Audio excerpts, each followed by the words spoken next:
wenzangu ninawaambia, wazazi wetu wamehangaika mpaka tulipofika. Wametulea kwa shida na maumivu makali sana, hawakujali vipindi vigumu walivyopitia. Walipambana tupate chakula, mavazi na elimu bora. Walitufundisha misingi ya imani, tumjue Mungu. Shetani anakuja kipindi cha ujanani kutudanganya, ili tujute. Kwa magonjwa ya zinaa, kwa ubamedi, kwa ulevi, pombe, na kwa mimba za utoto.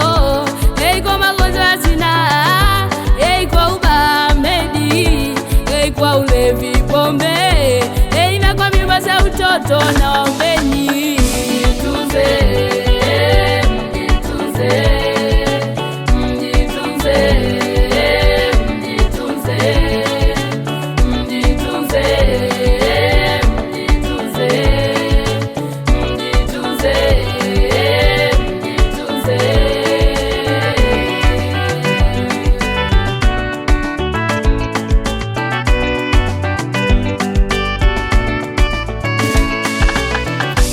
wazazi, tunaomba watoto wenu sisi sije mkawa chanzo cha watoto wenu kuharibikiwa.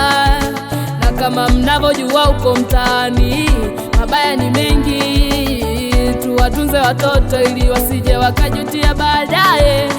Kwa magonjwa ya zinaa, kwa ubamedi,